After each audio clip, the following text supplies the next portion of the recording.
Selamat pagi dan salam sejahtera buat kita semua.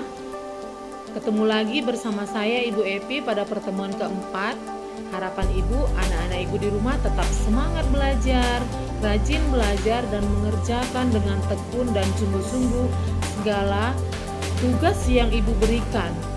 Nah, anak-anak Ibu, sebelum kita memulai pembelajaran kita, marilah kita berdoa menurut agama dan kepercayaan kita masing-masing, agar setiap apa yang kita dikerjakan bisa diberkati Tuhan. Marilah kita berdoa menurut agama dan kepercayaan kita masing-masing. Doa dimulai. Doa selesai. Pada bab 4 kita akan mempelajari tentang hukum pasar. Adapun kompetensi dasar pada pokok bahasan kali ini yaitu ada dua. Yang pertama yaitu memahami hukum permintaan, penawaran, konsep elastisitas, dan harga keseimbangan pasar. Lalu yang kedua, menentukan tingkat elastisitas permintaan, penawaran, dan harga keseimbangan pasar suatu produk. Pada bagian A, kita akan membahas mengenai hukum permintaan, di mana permintaan di sini adalah sejumlah barang dan jasa yang akan dibeli atau diminta dengan harga dan waktu tertentu sesuai dengan kesepakatan. Nah, ada macam-macam permintaan, yaitu yang pertama, permintaan absolut, yaitu merupakan keseluruhan permintaan terhadap barang ataupun jasa, baik yang memiliki tenaga beli, kemampuan beli, maupun yang tidak memiliki sama sekali. Nah, yang kedua yaitu permintaan efektif. Ini merupakan sebagai permintaan terhadap barang dan jasa yang disertai dengan adanya kemampuan daya beli. Dan yang ketiga yaitu permintaan potensial. Hal ini hampir sama dengan permintaan efektif. Permintaan ini diikuti dengan adanya kemampuan daya beli, namun masih belum ada keinginan untuk membeli dari konsumen. Artinya uangnya ada tetapi keinginan dari konsumen untuk membeli itu belum ada. Lalu yang keempat yaitu permintaan individu. Nah, ini merupakan permintaan yang dilakukan oleh seseorang individu atau konsumen atau satu konsumen saja. Lalu yang kelima yaitu permintaan pasar. Nah, ini permintaan ini adalah lawan dari permintaan individu. Nah, permintaan pasar ini dilakukan oleh banyak konsumen yang berada di pasar. Lalu ada jenis-jenis pembeli. Nah, pada intinya permintaan dilakukan oleh pembeli atau sering disebut dengan konsumen, sehingga terdapat beberapa jenis pembeli. Yang pertama yaitu pembeli supermarginal. Nah, ini merupakan suatu kelompok yang memiliki daya beli di atas harga pasar. Nah, golongan ini contohnya ya seperti PNS, pimpinan, pemilik usaha, dan lain-lainnya. Lalu yang kedua yaitu pembeli marginal. Nah, ini merupakan suatu kelompok yang memiliki daya beli sesuai dengan harga pasar. Nah, golongan ini termasuk golongan tingkat menengah.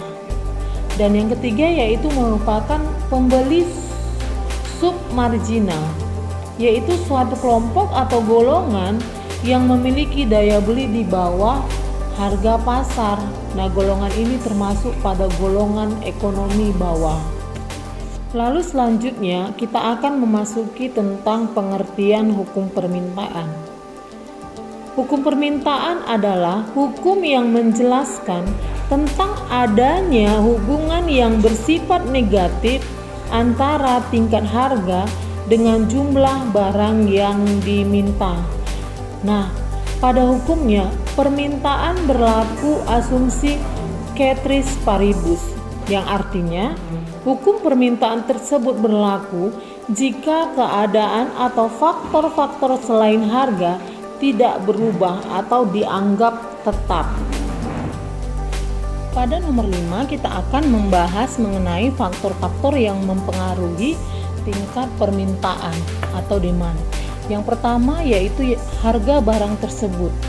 Harga suatu barang yang akan dibeli konsumen sangat mempengaruhi yang namanya permintaan, di mana biasanya jika harga turun, maka permintaan konsumen akan meningkat. Sebaliknya juga, jika harga naik, maka permintaan konsumen akan turun. Kedua, yaitu harga barang lain, di mana harga barang lain pun bisa mempengaruhi yang namanya permintaan konsumen. Salah satu contohnya, ketika harga gula naik, maka berpengaruh juga terhadap beras, minyak, dan sebagainya. Lalu yang ketiga yaitu harga barang substitusi atau pengganti. Nah, harga barang dan jasa pengganti juga ikut mempengaruhi jumlah barang dan jasa yang diminta. Contohnya, jika harga kaos turun, maka konsumen akan beralih dari kemeja. Sebaliknya, jika kemeja pun turun, maka orang akan beralih ke kemeja. Lalu yang keempat yaitu harga barang komplementer. Nah, barang pelengkap juga mempengaruhi permintaan barang dan jasa. Nah, salah satu contohnya sepeda motor, barang komplementernya adalah bensin. Jika bensin naik, maka permintaan akan sepeda motor bakalan berkurang. Lalu yang kelima, prediksi harga pada masa depan.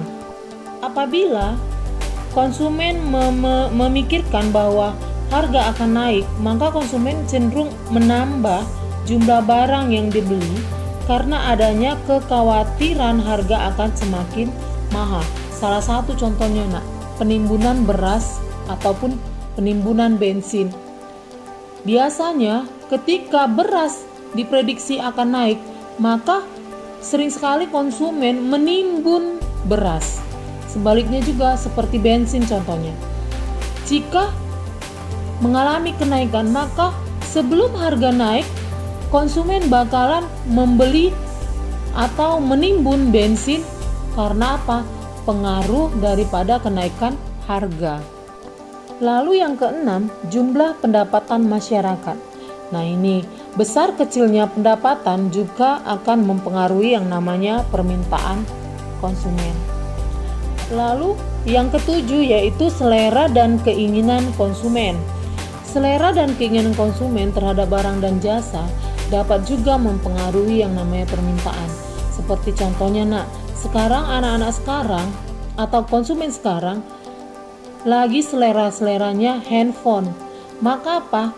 Permintaan handphone pasti atau dipastikan akan meningkat akibat dari selera konsumen yang menginginkan handphone. Lalu yang kedelapan yaitu intensitas kebutuhan konsumen. Jumlah atau intensitas kebutuhan masyarakat akan berpengaruh pada tingkat permintaan.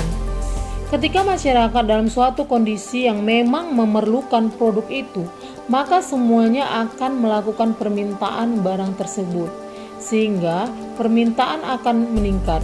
Contohnya, ketika hujan abu, pasti semua masyarakat membutuhkan masker.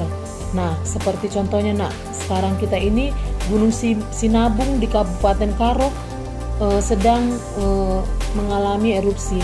Maka dipastikan di Kabupaten Karo permintaan akan masker akan semakin meningkat. Lalu yang kesembilan yaitu jumlah penduduk suatu negara. Jumlah penduduk suatu negara ternyata mempengaruhi berjalannya ekonomi, terutama pada permintaan. Semakin banyak jumlah penduduk di suatu negara, maka permintaan cenderung meningkat. Sedangkan bila di suatu negara hanya ada sedikit jumlah penduduknya, maka kecenderungan permintaan produk juga menurun atau rendah. Pada bagian 6 kita akan membahas mengenai kurva permintaan. Kurva permintaan adalah kurva yang menggambarkan fungsi antara harga dan jumlah barang yang diminta. Perubahan pada harga barang itu sendiri akan menyebabkan pergeseran sepanjang kurva permintaan atau gambar A Sementara perubahan pada faktor-faktor lain akan menyebabkan pergeseran kurva B. Coba anak ibu perhatikan kurva gambar A. Perubahan harga barang menyebabkan pergeseran sepanjang kurva permintaan. Price itu harga ya nak. Lalu quantity adalah banyak atau jumlah yang diminta. Nah, coba anak-anak ibu perhatikan.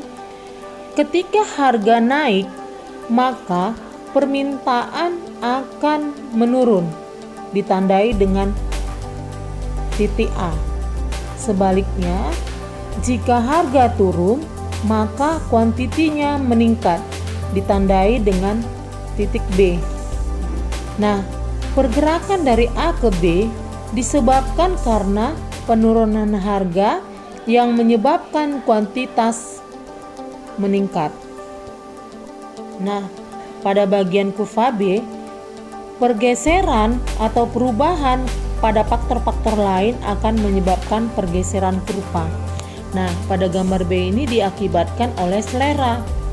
Nah, peningkatan selera berakibat pada pergeseran kurva ke kanan atas, sehingga dengan kuantitas yang sama, seseorang akan membayar dengan jumlah yang lebih tinggi untuk barang dan jasa yang diminta. Selanjutnya pada bagian B, kita akan mempelajari tentang hukum penawaran. Penawaran dapat diartikan sebagai kesediaan seorang penjual untuk menjual atau melepaskan produk atau barang yang diminta oleh pembeli, tentunya dengan harga yang sesuai dan waktu tertentu. Ada macam-macam penawaran. Yang pertama yaitu penawaran marginal, yaitu sebuah penawaran yang dilakukan oleh penjual dengan syarat mampu menjual suatu produk dengan harga pasaran. Lalu yang kedua yaitu penawaran super marginal. Penawaran super marginal ini adalah sebuah penawaran yang dilakukan oleh seorang penjual yang bisa menjual produknya di atas harga pasar. Lalu yang ketiga yaitu penawaran individu. Sesuai dengan namanya, berarti penawaran ini merupakan suatu penawaran yang dilakukan oleh individu. Seperti penjual sepatu yang melakukan penawaran. Lalu yang terakhir yaitu penawaran pasar. Berbeda dengan penawaran individu yang hanya dilakukan oleh satu orang individu, namun penawaran ini dilakukan oleh banyak penjual yang ada di pasar. Yang ketiga, ada jenis-jenis penjual.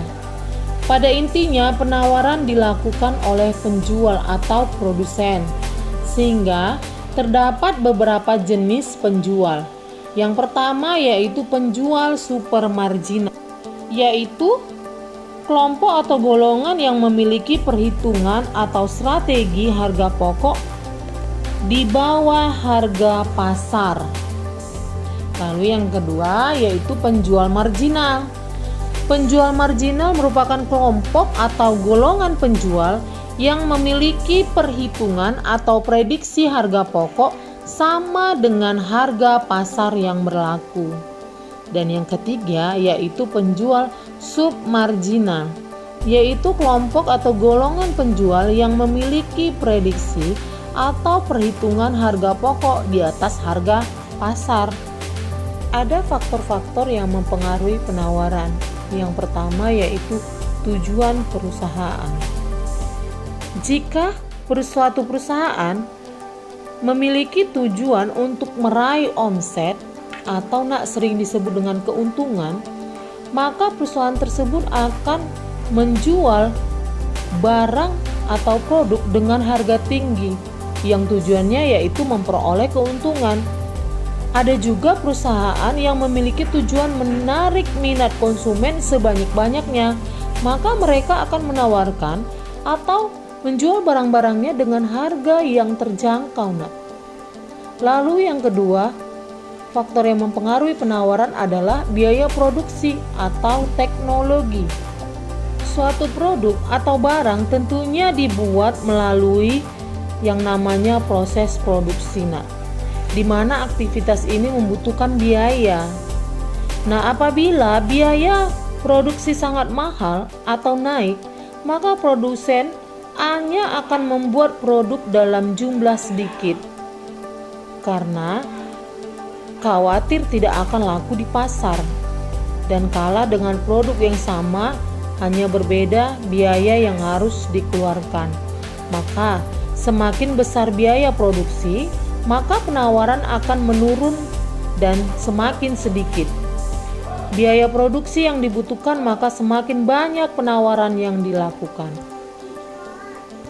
Yang ketiga yaitu tanggungan pajak. Pajak adalah salah satu kewajiban perusahaan ketika melakukan sebuah produksi. Besar kecilnya pajak yang diterima akan juga mempengaruhi penawaran yang dilakukan. Lalu yang keempat yaitu ketersediaan barang pengganti. Barang pengganti atau pelengkap bisa mempengaruhi penawaran pada barang utama. Ketika produk pesaing memiliki harga yang lebih murah dan kualitasnya baik, maka konsumen akan beralih ke produk tersebut. Dengan demikian, penawaran terhadap barang utama akan mengalami penurunan. Dan yang terakhir yaitu prediksi masa depan. Nah, prediksi atau perkiraan masa depan yang akan datang sangat juga berpengaruh di dunia ekonomi. Nah, begitu juga pada penawaran. Ketika produsen atau perusahaan tahu bahwa harga barang tertentu akan naik di masa datang, maka produsen akan memproduksi dan menyiapkan barang tersebut banyak, sehingga ada stok yang banyak untuk ditawarkan. Ada faktor-faktor yang mempengaruhi penawaran. Yang pertama yaitu tujuan perusahaan. Jika suatu perusahaan memiliki tujuan untuk meraih omset atau sering disebut dengan keuntungan, maka perusahaan tersebut akan menjual barang atau produk dengan harga tinggi yang tujuannya yaitu memperoleh keuntungan. Ada juga perusahaan yang memiliki tujuan menarik minat konsumen sebanyak-banyaknya, maka mereka akan menawarkan atau menjual barang-barangnya dengan harga yang terjangkau. Lalu yang kedua, faktor yang mempengaruhi penawaran adalah biaya produksi atau teknologi. Suatu produk atau barang tentunya dibuat melalui yang namanya proses produksi, di mana aktivitas ini membutuhkan biaya. Nah, apabila biaya produksi sangat mahal atau naik, maka produsen hanya akan membuat produk dalam jumlah sedikit karena khawatir tidak akan laku di pasar, dan kalah dengan produk yang sama, hanya berbeda biaya yang harus dikeluarkan. Maka semakin besar biaya produksi, maka penawaran akan menurun dan semakin sedikit biaya produksi yang dibutuhkan, maka semakin banyak penawaran yang dilakukan. Yang ketiga yaitu tanggungan pajak. Pajak adalah salah satu kewajiban perusahaan ketika melakukan sebuah produksi. Besar kecilnya pajak yang diterima akan juga mempengaruhi penawaran yang dilakukan. Lalu yang keempat yaitu ketersediaan barang pengganti. Barang pengganti atau pelengkap bisa mempengaruhi penawaran pada barang utama. Ketika produk pesaing memiliki harga yang lebih murah dan kualitasnya baik, maka konsumen akan beralih ke produk tersebut. Dengan demikian, penawaran terhadap barang utama akan mengalami penurunan. Dan yang terakhir yaitu prediksi masa depan. Nah, prediksi atau perkiraan masa depan yang akan datang sangat juga berpengaruh di dunia ekonomi. Begitu juga pada penawaran. Ketika produsen atau perusahaan tahu bahwa harga barang tertentu akan naik di masa datang, maka produsen akan memproduksi dan menyiapkan barang tersebut banyak, sehingga ada stok yang banyak untuk ditawarkan. Pada bagian 5, kita akan membahas mengenai pengertian hukum penawaran yang berbunyi, Semakin tinggi harga suatu barang atau jasa, maka semakin tinggi pula frekuensi penawaran akan barang dan jasa yang terjadi. Dan jika harga barang atau jasa turun, maka intensitas penawaran akan barang dan jasa pun akan menurun. Coba anak-anak ibu perhatikan gambar A. Gambar A merupakan perubahan harga barang atau jasa akan berpengaruh terhadap pergerakan kurva penawaran. Ketika harga barang rendah, price rendah, maka kuantitinya juga sedikit, atau anak-anak ibu bisa lihat titik A. Dan ketika harga barang naik, price-nya naik, maka kuantitinya juga semakin meningkat, atau anak-anak ibu bisa lihat titik B.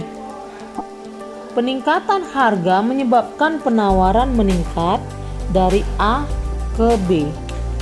Lalu gambar B itu merupakan perubahan pada faktor lain akibat berpengaruh terhadap pergeseran kurva penawaran.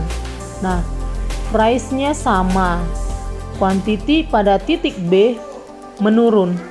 Sebaliknya pada titik A dia meningkat. Nah, ini perkiraan peningkatan harga di masa datang mengurangi jumlah yang ditawarkan saat ini dari A ke B.